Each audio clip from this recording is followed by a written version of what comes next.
Some viewers may find the following video disturbing. Viewer discretion is advised. Hey everyone, welcome to the discussion for Perseverance Castaway Chronicles. This discussion is going to be specifically for Episode 1. We debated on whether or not we should do one big discussion for both of them, but I think the games are going to be different enough. It'll warrant two different discussions. We have played this game a few times now, and Brett and I and my wife, we did like a quick trial game prior to all of that. And this is certainly a Mind Clash game, without a doubt. I hesitate to even say if it's heavier or lighter than all of them, because I think all of them are just static heavy. Like, there's not, like, Vito Lasarda, it's like, oh, Escape Plan is his lighter one, then you have, and nope, they're just, whoever is designing these, like, those five guys, just must be insane with game design, because you can just tell that this is a Mind Clash game, which for me is a highly positive thing. Right. I really, really like this game for a variety of reasons that we'll go over, but I'm curious of what your guys' overall thoughts are. Brett, what do you think of Perseverance Castaway Chronicles Episode 1 specifically? I can tolerate it. You can tolerate it? Yes, which I did not think listening to the rules. I thought... Actually, I tuned out. I didn't even get all the rules. After 20 minutes of the explanation that I watched, I have no idea what he's saying anymore. Right, yeah, you can almost hear, because we watched Paul Grogan, so if you want to learn how to play, I mean, him or Rodney Smith. Excellent both of those guys, when I used to do how to plays, and now, if they have one, I'm like, I'm not even going to bother. Yeah. Like, why? Right. Why should I even try? They're going to do it better. Yep. But, like, you can almost hear him sigh after before just. I'm going to talk about the assembly phase now. Well, and that's the thing, like, if you watch it, it's like, and this will affect the assembly phase, which we're going to talk about later. And then it goes the next thing. And we're going to talk about the assembly phase, which we'll talk about later. Right. Or about combat. And it's like, because he's always five sections later as those sections. Yeah, well, because there's so many actions you take that have no immediate effect, but it's like so far forward planning. Right. Like when placing dice in certain areas, like the first die of your color you place, it's just like, yeah, obviously I want to do that action there, but I'm also wanting to control it 10 dice from now. Yes. Right. And I hope I can still control it, so there's a lot of forward thinking in this game. But anyway, Brett, keep going. Well, that's, you're right, and that is exactly why it's not my kind of game. Mm-hmm. Now, I do appreciate it, and I do, as I said, it's tolerable, which I really didn't think it would be. Yeah. After playing it one time, I really wasn't interested at all in trying it again. Yeah. But, it is definitely easier, it is definitely quicker.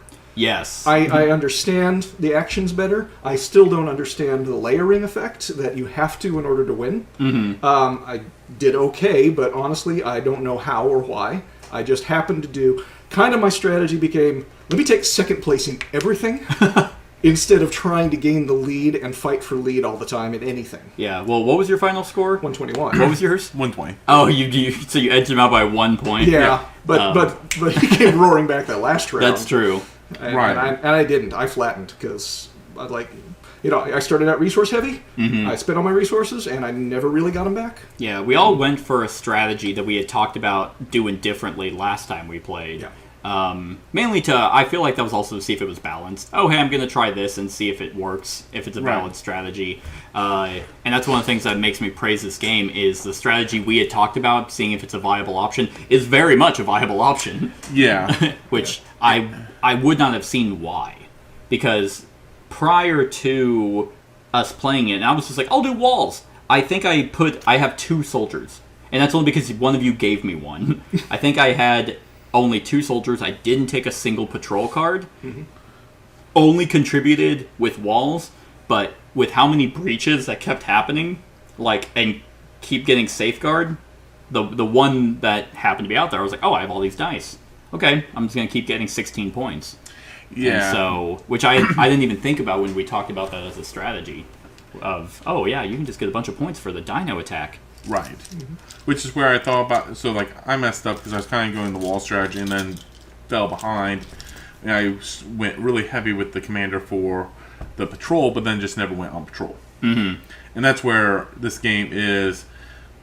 There's lots of avenues to go and play the game. Mm-hmm. you kind of got to focus on one, maybe two avenues, and that's your game. Yeah. Like you went walls pretty much exclusively. Yeah, I had one left. And that was your game. You know, walls and dice. Yeah. Dice replacement. And that was it.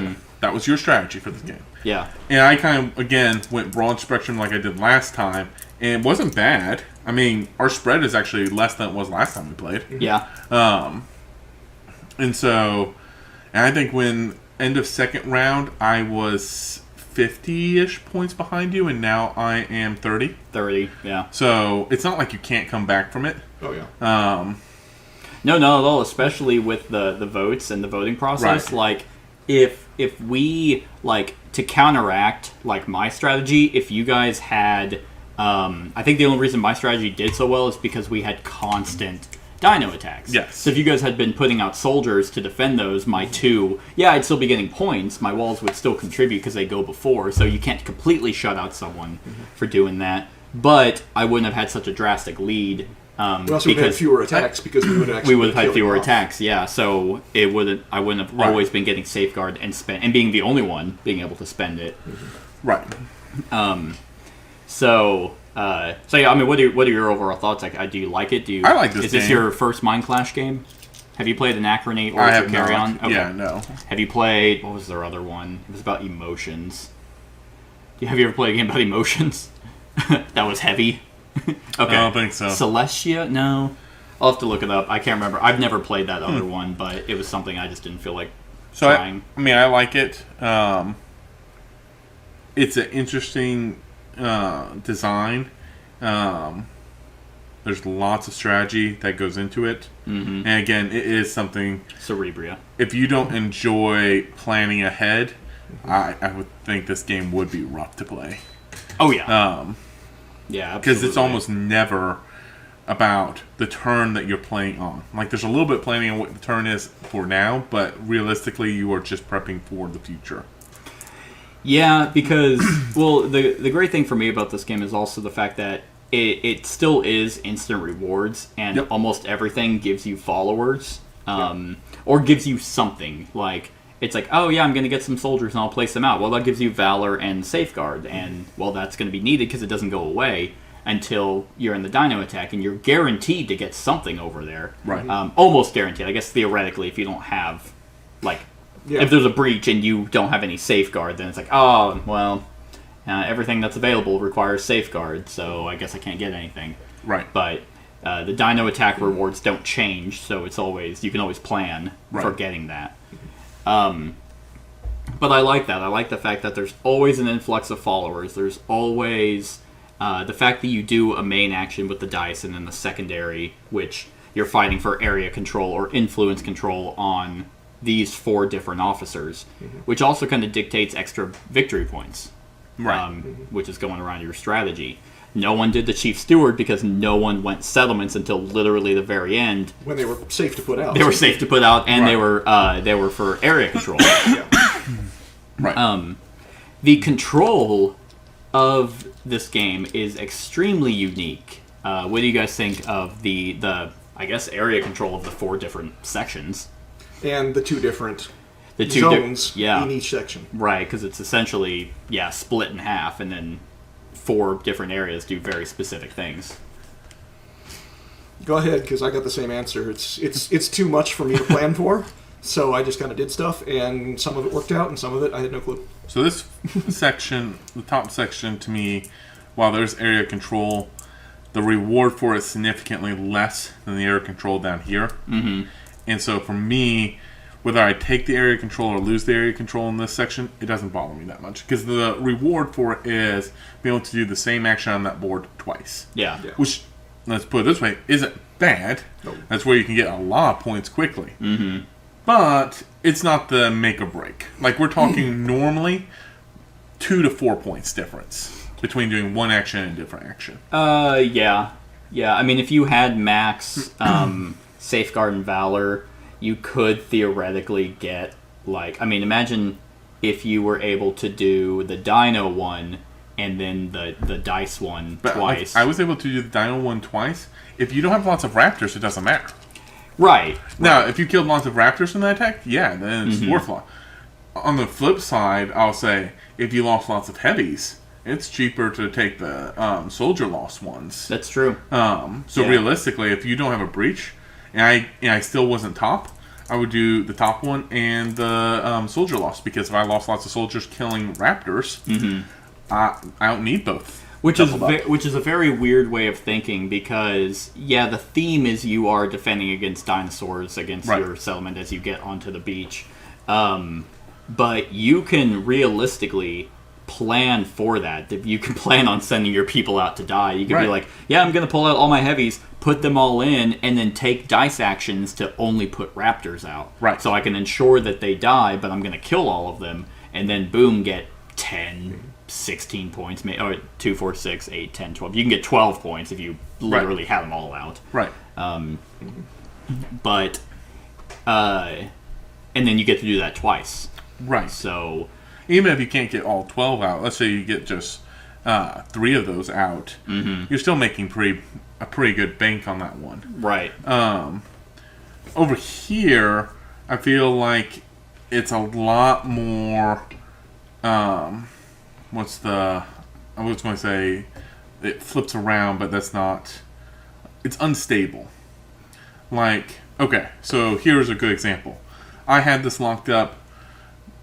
Brett puts his extra guy there to basically seal it. And that's it. And tie it. And I could have taken it completely. Right. That's true. And I spent quite a bit of effort to basically take control of it, just to have it knocked out from under you. And that's pretty common. Yeah. Like round 1, you did that, you killed off everybody's, and then I basically had the last round and did the same thing to you. Yeah. And wiped out. Well, that made me think. I was like, because I wasn't initially doing that, because I forgot that placing your leader doesn't make dinosaurs come out. Right. So my first, I was like, this could be a dickhead move. I thought I was going to be able to wipe both your settlements out in one turn. But I'm like, no, I can only kill one of yours. Right. And I killed Brett's.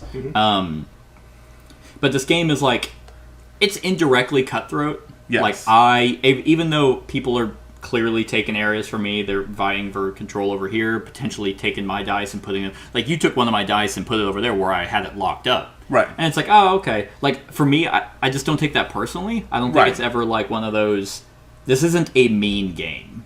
No. I don't think. Well, there's way too many possibilities for you to be able to focus on screwing one person. Right. And it's like, oh, okay, yeah, you took my die. Well, you lost 2 followers in that.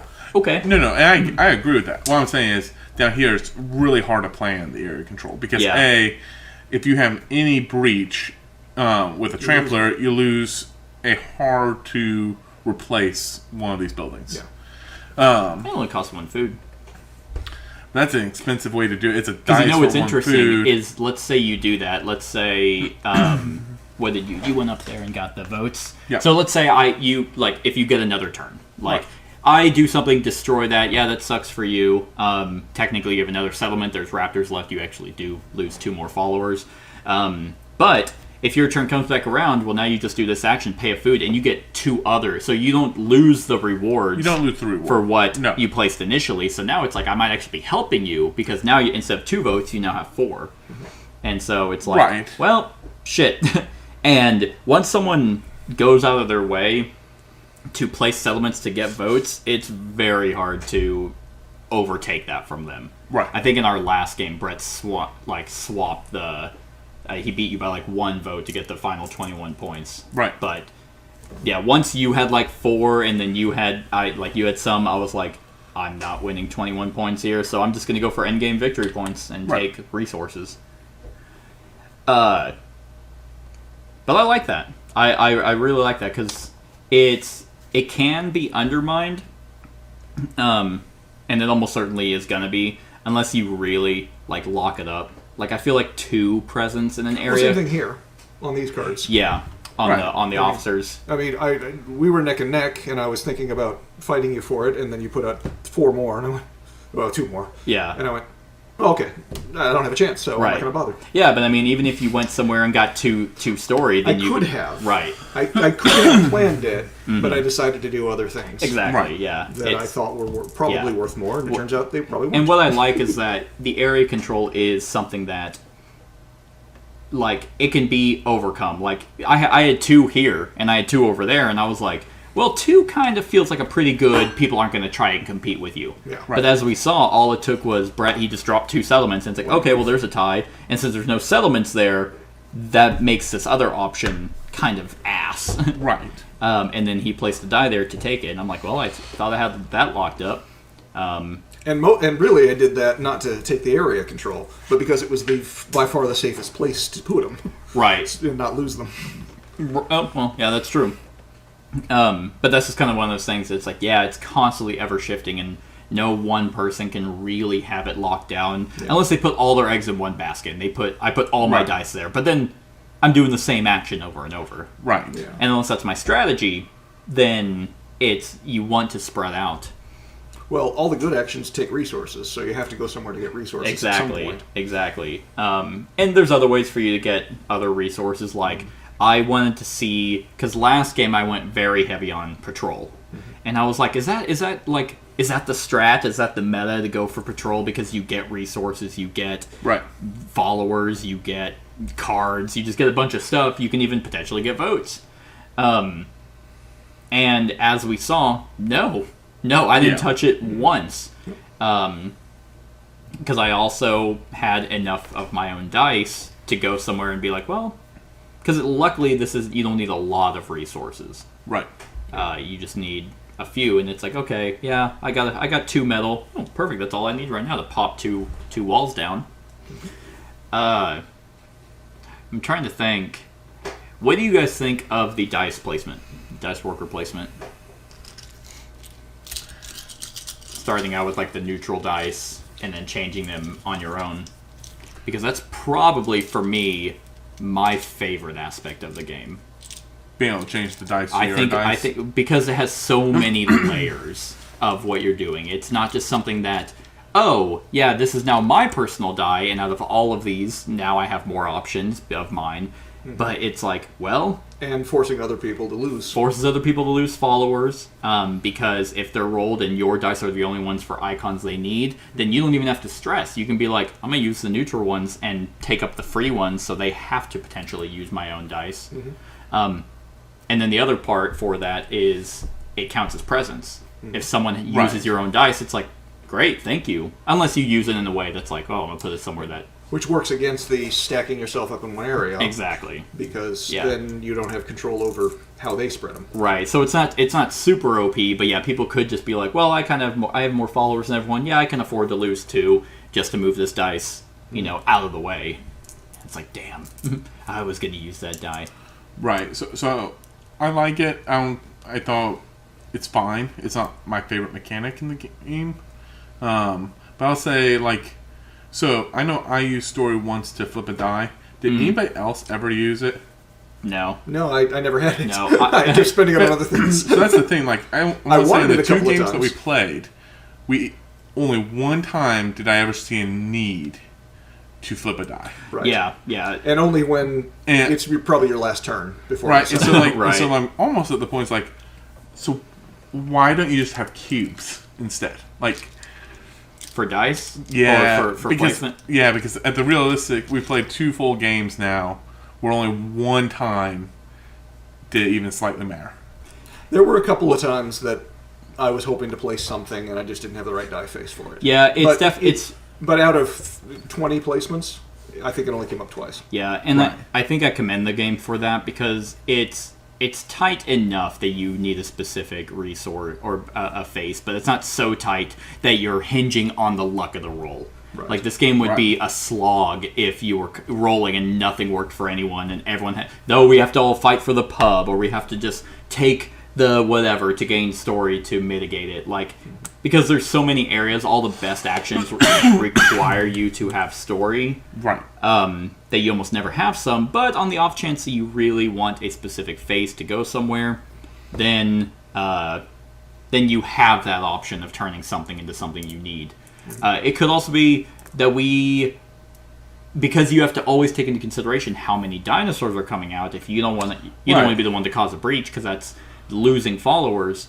That you're we're leaving the free spaces open, Right. Because the ones that require Are cheaper in dinosaurs. So, Yeah. and that's actually one of the reasons I didn't put my last die over here, I was considering maybe using a wall or something like that, but I didn't want to risk breaching. Another so I breach. wanted to put it in a safe spot. Right. Yeah.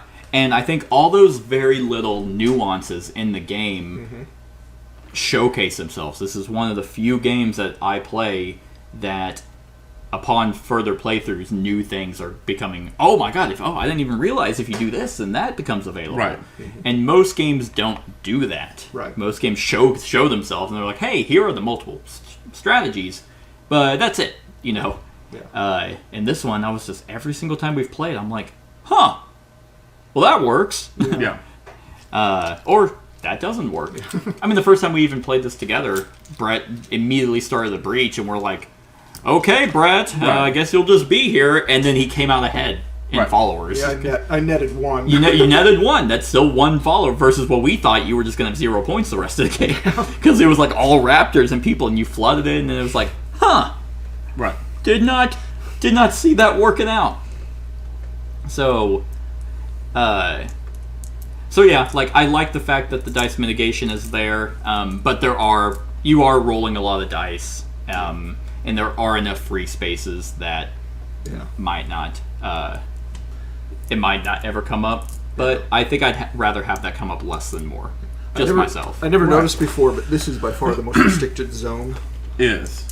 Yes, it is, because 3 dice spots, 4 down here, and they have to be specific. I mean, you places. just get so much for those areas. Yeah. Like the settle, like you can swing the game in so many ways by placing settlements down. Like I the tried, reason, and then I lost them. well, the reason, Before. but then that's because people are actively trying to make them to remove them. Yeah.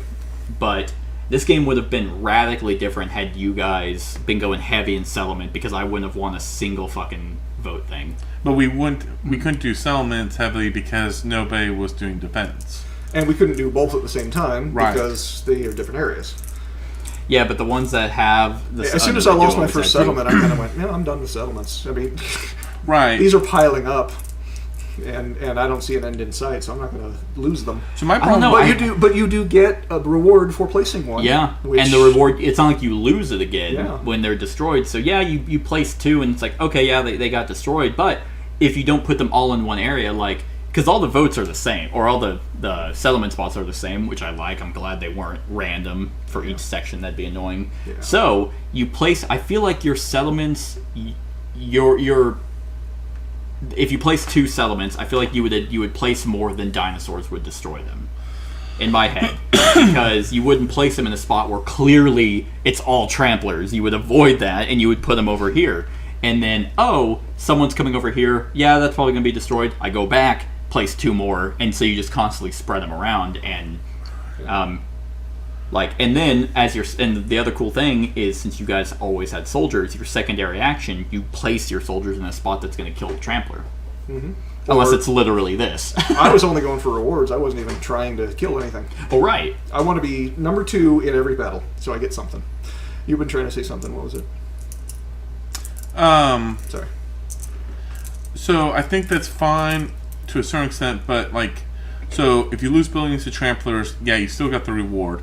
But if you have buildings that don't get destroyed and the raptors come upon them, I don't know that you net positive because you lose 2 followers in that situation. Yeah, but you only ever lose a max of 2 followers. Like, no matter how many raptors are there, I don't think each raptor attacks the same settlement. No. But if you have multiple settlements there, they'll attack each settlement. Well, that's why you don't put them all in one basket, because once again, you don't gain anything for controlling one area.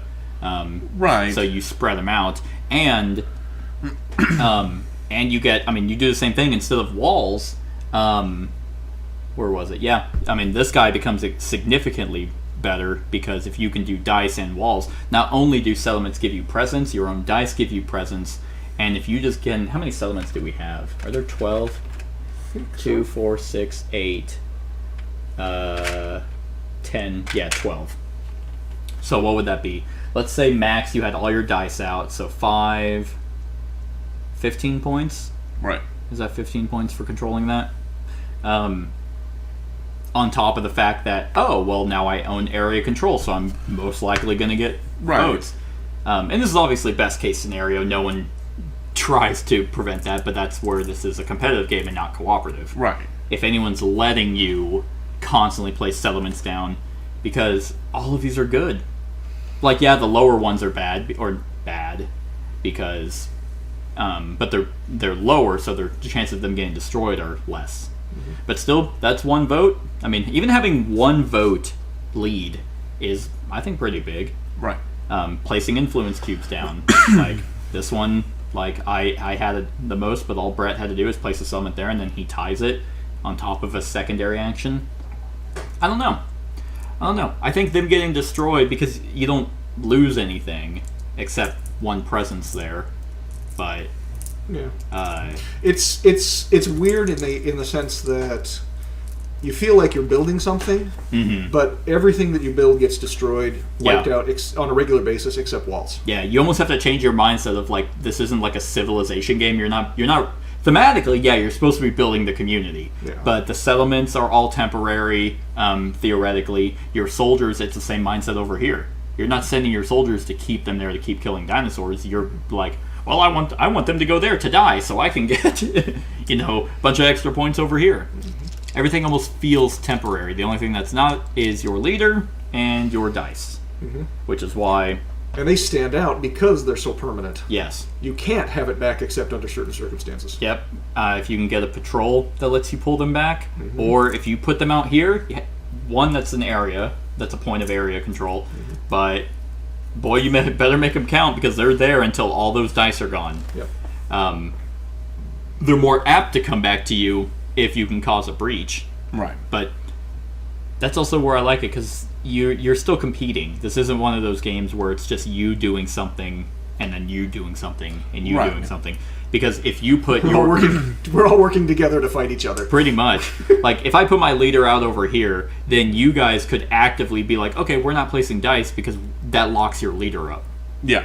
So then I have to try and make a breach happen to get him back, or wait for a patrol or an action or something to get him back.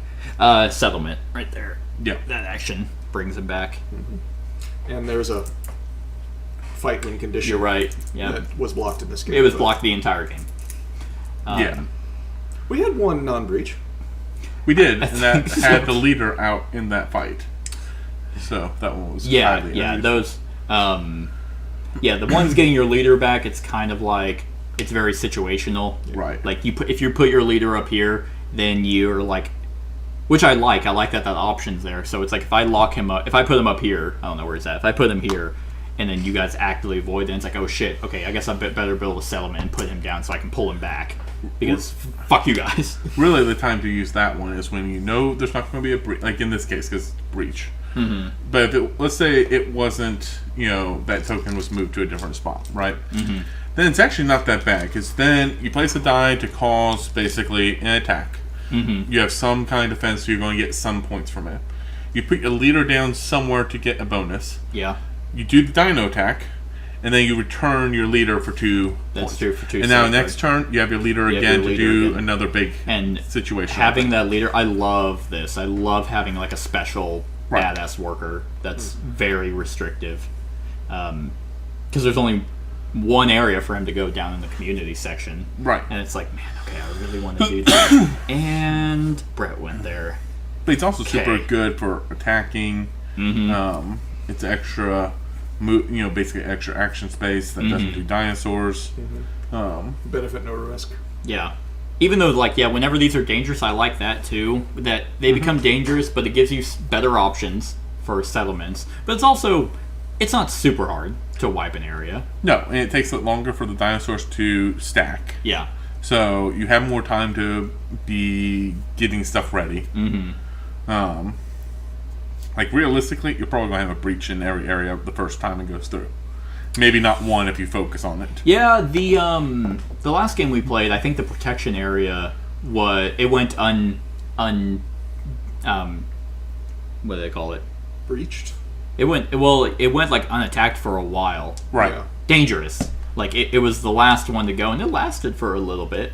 But yeah, you're almost. His last game, nobody put walls out but me the one time. Right. So I literally had 2 dice out, and there were only 2 dice worth of dinosaurs out. Yeah. So with walls defending it, it was basically like, who cares at this point? Yeah.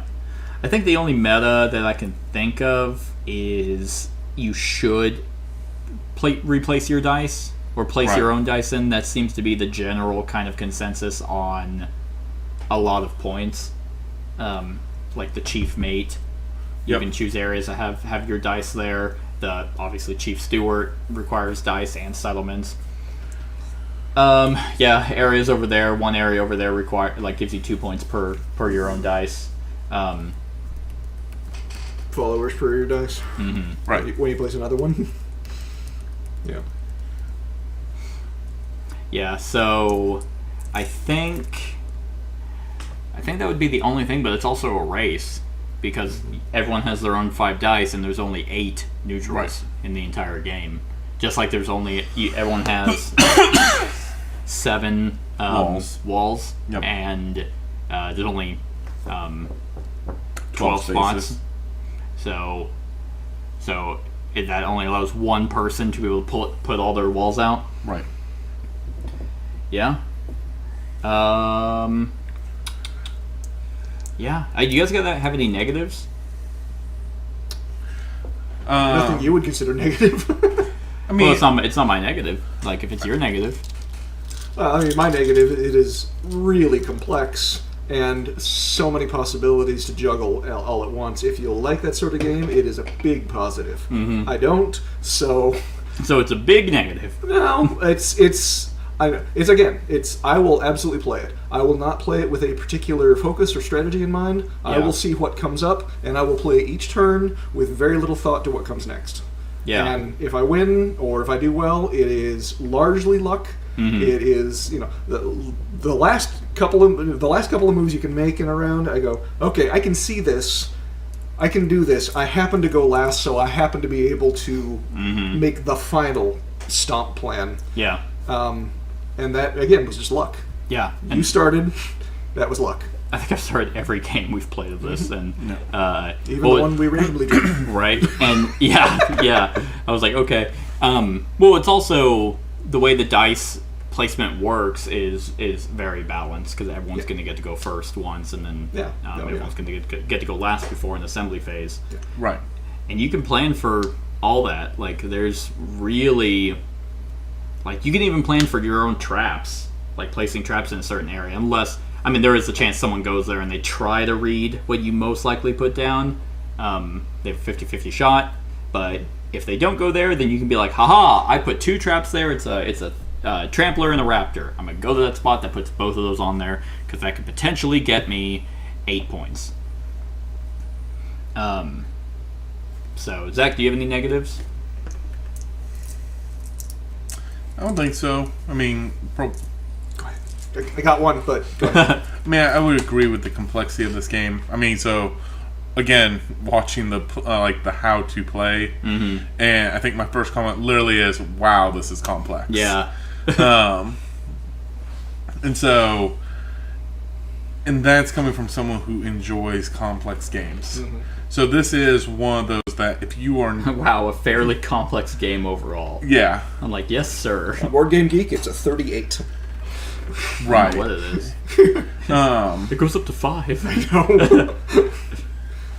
No, it's not that. It is complex to learn. It is complex to learn. I think it's complex to play. Yes. I think if you don't have Rate the is mindset, a 4.13 out of 5. Yep. yeah, that's Which probably, is pretty high. Yeah, that's significantly high. I rarely enjoy anything above about a 2.5. But while I will say where I feel this game is tight Anachronism and is a 4. complex, I don't feel starved ever, which is my biggest probably complaint with what I call heavy thought complex Euro games. Is when I feel starved. That's when I say I just don't enjoy this anymore. Right, like Dune resources- Imperium. Or resources of choice. Like Dune Imperium, where it's like, man, I sure Well, wish for- I could do For anything. me, it's more Agricola is the classic example. oh, of literally always starving. feeling starving. Yeah. And it's like you took the one spot that everyone needs, and there's only one spot, and you basically have doomed everyone. Not like entirely, but now everybody has to figure out an absolutely different strategy for the game. Yeah. No, I'm in the same boat. Like, And I don't enjoy that. yeah, like complex games need to still have a balance and a rhyme or reason on why it's complex. Right. Like video games have a hard difficulty. It's like, well, this is hard for the sake of being hard. Like, there's no challenge to overcome. It's just, wow, enemies kill you in one hit. How creative. Right. And that's like, in this one, no, it's like, okay, yeah, I ran out of resources. Oh, there's 4 spots for me to go to get 2 metal, which is just enough for me to then go to the protection spot, spend that 2 metal to place. It's not like, go to the salvage spot, roll the salvage die, and hope. It's like, no, I'm guaranteed to get something. Right. Like, that kind of shit is so frustrating, and it's not in this game. No. And so that I enjoy about it, but it is a heavy game. But there are many ways to play it, how you want to go with it. So it's heavy with options instead of being narrow. Yeah, it's not its narrow. focus. It's pretty open. Yeah, and there's which a lot of worker placements and a lot of dice placement games that are good are just real specific, and it's the contention for space that is the game. Yeah. And this one, there's lots and lots of options. It's what is my best one now and 3 turns from now. Yeah. Right. Yeah, and also the fact is there's no meta. Like, out of multiple plays of this, it's not like, well, there it is. Like, that's going to guarantee anyone a win if they go down that path. And then those games just get boring. Yeah. It's like, okay, well, and the only way you get any enjoyment is if you're the one who's played it before, and so you just try something completely different playing with new people. Like, you know what, fuck it. Like, Orleans, have either of you played that? So, that game is still a phenomenal bag building game, but if you do not get the citizens, the multiplier, and go up on that track, chances are you're losing. Right. Like, that is the meta in that game, and for me, I don't want to play Orleans a lot unless it's like, oh, you guys haven't played? Oh, great, that gives me the perfect opportunity to try to win without doing that. Yeah. See if it's option. And I mean, theoretically, yeah, but you're also busting your ass way harder than anyone else when they're just like, I'm going to get this one. And now I have a ×7 multiplier. It's like, great! Let me put all my guild houses down and just hope I can get something. Like, and this doesn't have that. Like, it's... I mean, I think it's extremely well balanced.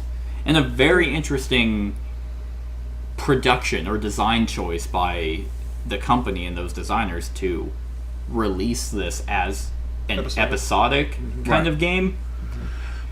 With all full intention of making it a campaign. There is a campaign. And that way, if it tanks, they don't have to make any more. Probably. I mean, definitely they've already announced seasons. No, this is plenty. In fact, they could have released episodes 1 and 2 separately. They could have, yeah. I actually think they probably shot themselves in the foot by not doing that. It's an interesting thing because would you want to buy a whole separate game that ties in with the original one? I think maybe. I think it comes down to if you get a chance to play episode 1, chances are you're gonna like episode 2. Right. But if you let's say they separated them, like you only can buy episode 1. Oh, this is really great. Oh, I can go out and get episode 2. Or if you hate it, then you're like, oh, I don't have to touch episode 2. Right. Here, to even try episode 1, you have to buy both of them. That's true. And this isn't a cheap game. Right. Yeah. So, and then if you play episode 1, love it, but hate episode 2 for whatever reason, then You're it's still like, stuck with that. then it's like, fuck, I'm stuck with this whole box. And the thing is, you're using half the components anyway for episode 2. So you just do it as an expansion. You get half those parts back, so you're cutting out half the plastic for the first one. Yeah. You put in the half plastic back for the second one. You upcharge it by 10% for the second one anyway. Yeah. And now, because you can make it half the cost of the first, 1 and 2, and you're there. Yeah. And the people who are going to get it are going to still get it. Yeah. And I mean, what they did well by combining them both is the fact that it is one box, and they did a relatively good job on the game trays. Like, everything does fit well organized into the box. Right. And then so if you have episode 1 and buy episode 2, you don't have 2 separate boxes. Right. Which is always annoying with expansions. Plus, this way they get people hooked on the idea of continuing. And then they can release episodes 1 at a time in the future. Well, yeah, I think... Okay, it's genius. I'm sorry. It's fantastic. Strange. I wouldn't call it genius. I still think if it works, it's genius. That's true. And, I mean, only time will tell if it works. But... yeah, if they're planning on continuing a storyline, because episodes 1 and 2, like you play one, then you play the other, and then you do the campaign, which is I think is supposed to incorporate both of those, and then you get 3 and 4. I don't know how long they're going to continue with that. I like it. I like that but I also really like their games. Yeah. So it's also hoping that you can have people who do like these kinds of games and then be like, oh great, now let's try episode 2. Yeah. Yeah. Which we're gonna play soon anyway, and hope that it's different enough. Otherwise, if it's really kind of the same overall feel, then it's like, well, why is this a second episode? Right. Because when you think episode, It's you think different. drastically different. That's right. You did watch the video. Spoiler! I looked at it and went, "Yeah, it's different." Oh yeah. Mechanically, there are definitely similarities. Because you still use the dice, right? The dice are still That's kind of about the end of it. And the concept of settlements and how they get placed, but they're not the tracks like this. Right. Yeah. I mean, from looking at the board, it's the only thing different. I saw were the dice placement spots, and that was it. And then it's like this whole area or exploration with your soldiers don't die in it, I don't think, anymore. But they're harder to get. Okay. Yeah, it's different. It's different. I can't speak to the strategy, but the mechanics are different Gotcha. enough that they could have released it as a completely separate game. Right. I think if we're talking about components or overall, I mean the components are That was the negative that I finally remembered. The components are really good. Like Yes. the tokens are thick. But there are a few hiccups. I wouldn't necessarily say they're bad, but I can see they're annoying. One is the game tray for everyone. I'm amazed that it actually fits all your soldiers. I thought it was totally gonna like have a lid lift, but really the only one that's kind of annoying is actually just your cube spot. Yeah. That thing is, and I have tiny hands, and even I'm like, Which I will say, for most games that have cubes in a container, it's almost always annoying. And it looks like they tried to fix that they have a little hump in it. Yeah, so that it separates and pushes some up in the middle. Yeah, so that was smart. Which works until you get to that bomb to the layer. Right. And Maybe then it's that's like, well, shit. right. And you don't want to take everything out because that's the only limiter. Episode 1, it's like, hey, you only get 15 cubes, so everything else you can keep in there. But then you're like, hey, let me just. I mean, it's possible. Like they're listed. You don't have to dump them. Never once have I had to like weirdly cover it to try and dump it. But you've also never taken all of them out. I have not also taken all of them out. Second would be, I would just rather have a track. These things are annoying because they These are spin. They're little free very spin. they're very loose. I have never been able to figure out a fix besides going outside with a hammer and Well- just smashing it down. One good decision along those lines is it's a very, very small area to turn it, Right. Yeah. but on the back it's completely open. Yeah. So anything touching it Moves has a chance. Now I didn't have any trouble using it and No, I keeping mean it. because you only do it, and you just go like you're modifying it by relatively small numbers, and then you just kind of set it down. It's not so bad that like when you pick it up that it it turns, which I have had those, and I'm like, well, this is trash. Right. But I don't know. Like I love the succinctness of the board, full art on the board. Really enjoy that. But you could have added a tracker.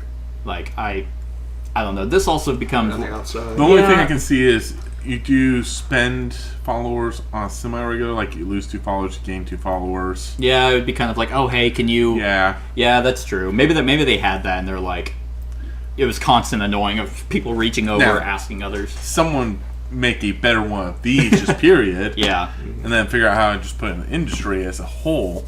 that's true. Yeah, That's really. just the better option. Yeah, really, it's loose dials. Yeah. Like, I just don't like that, and I You don't can know. substitute your own. You could use a 20-sided and a 10-sided die. True. Right. It also kind of comes down to where you're still checking people. Like you're still going, oh hey, don't forget to lose 2 followers for my dice or whatever, and it's like, oh yeah, thank you, or I already did, and it's like, okay, and you hope that they remembered or they were telling the truth or whatever it might be, and then it's just like, okay, well, I'm not gonna call him a liar, I didn't see it, but then that kind of comes down to don't play with those people that would theoretically like cheat to not lose 2 followers or 2 victory points. It's like, really? It's that big of a deal? Other than that, The oh yeah, the dual layered boards. Yeah. Yes. that was extremely annoying. Once again, I have tiny hands. You would think it'd be easier for me, but the A side, and it's like, if you're gonna make them dual layered, make them dual layered on both sides, Right. not just one side. And the dual layered side, which is side B, that gives everyone a special ability. If you have, and this is only in the deluxe version, I guess, so maybe it's easier. If you have the metal coins, Yeah. they do not come out easy. And the because is they are beveled to basically fit in perfectly. And then because of that bevel and they're smooth, fairly, actually kind of nice, Yeah. they're incredibly hard to get out. Yeah. Because they're not large enough to kind of like stick out of the cardboard, just enough to really get a good finger, and they go right up to the Yeah, like edge. I'm literally, I kid you not. There we go. And then if you're really forcing it, you're probably going to tear up the edges of the dual layer. Right. From trying to. Eventually, yeah. So it's just, once again, like it's not like the hardest thing in the world. Like those are. Yeah, they definitely had a finger edge to make that easier. Right. All along each track. Yeah. But I never But honestly, thought to use it. I'd rather just memorize people's special abilities and flip it to the A side, because it's so much easier to be like, oh, I have 6 safeguard. Okay, that cost me 4. Boop. Yeah. And then just go down, and then it's just way easier. And since Right. you're never touching this, you're just dropping stuff on it. It's not getting bumped. Which is Right. oddly the exact opposite of this device. Right. But But overall, like, I mean, that's nitpicking for me Oh, at yeah. this point. Oh, yeah. Like, Right. it's super high quality.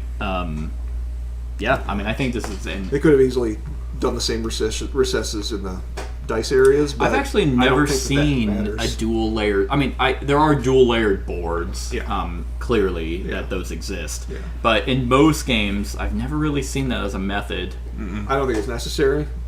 Probably not. Not particularly valuable. I think one time in one of our games, a settlement got accidentally Well, brushed what it does, aside. and what I never did is I got the dice tray over here, which worked well for me when I was rolling. And then whenever you guys wanted to roll, it's just like, all right, let me roll. And I'm like, why are you guys rolling it across? And I was like, I have a second one. Why didn't I just give that to you? But that's almost the only time that people are rolling. Then it might knock stuff around. Yeah. But Yeah, it's not a big deal. It's just no, and it would add a lot to cost. yeah. So I totally understand. Yeah. So overall, if you like, actually, no, this is actually a really good. I did want to bring this up. What do you guys think of the semi-cooperative nature of the game in terms of theme overall? Like, this was Kat. Kat just would not stop bringing it up, and I'm like, it's not. It's not cooperative. I know. Yeah, it feels like it should be, but it's not. I never felt like this game was cooperative. But the theme itself feels like it should be. Why are we're all stranded on this island? Why would we want to work together? See, that struck me when I first started watching the rules. I went, so is it cooperative? Because we're all stranded together and we're all working to build a society and protect ourselves? It's probably one of the episodes. No, we're fighting to be the best leader. Yeah. Right. That's what it really comes down to. Yeah. Episode 3 or 4 is probably a cooperative game in there. Quite possible. Which, honestly, that's the other genius of doing the episodes. Have is they that, done any cooperative? No. Then No, they... That could go either way if they think about it. Anachrony But is I doubt definitely not. Trocarian's not. Cerebria, I don't believe is. I doubt if that's where their mindset is, but it's possible. And It Yeah. would be interesting. I mean, again, this game could be cooperative. It wouldn't be hard to switch it to cooperative. Yeah. Honestly, I don't know much different that you would do to make this. Like, other than saying, hey, everyone, it's cooperative. Well, we'd collaborate on placing settlements I and know. protecting them. So you wouldn't have boats for that anymore, right? You would just have to have more threats come out. Yeah. But this game's already limited to where you place dice. So now it's like, okay, Seth, I'm going to start placing soldiers here. You start building walls over there. And instead of saying, now, Seth wants to build walls over there because it benefits him the best as an individual player. He's building it there because it benefits the best of the group. Yeah, you almost you have to still restructure the game significantly to make it a threat. I mean, if we're Yeah, all you'd have to working together, just figure out a it's- way to it's- make it more threatening. Yeah. But that is something that they have actually done extremely well with the episodes, is that because they're so significantly different, and it's not just an expansion, Episode 2 is a drastically different game. Episode 3 could be, hey, now it's cooperative. Episode 4, Right. hey, now it's a bag builder or dice builder or whatever. Right. Hey, episode 5 is a deck builder or whatever they do. Good. All keeping the same overarching campaign story, Yeah. which is really cool. Right. But, yeah, I think the theme is really what hiccups the concept, where it's like, well, it should be cooperative, but it's not. Yeah. But it doesn't have that same feel of you placing soldiers over here. You're not protecting me. You're not doing anything to be like, hey, hey, Brett, could you place a wall over here so my settlements don't die? It's like, no. I'm going to place a wall over there so I can get safeguard and contribute all the time. But yeah, that might be a common misconception. Like, theme-wise, should be cooperative, but it's not. But it's not head-to-head either. Yeah. It's definitely we're each doing our own thing, and occasionally we clash. Yeah. I mean, actually, in terms of mechanics, it's very competitive because Right. you're always not intentionally, but like maybe intentionally screwing someone over, but always to your benefit, Yeah. which I like. Like, you guys losing a settlement, it's not just me destroying it for the sake of me destroying it.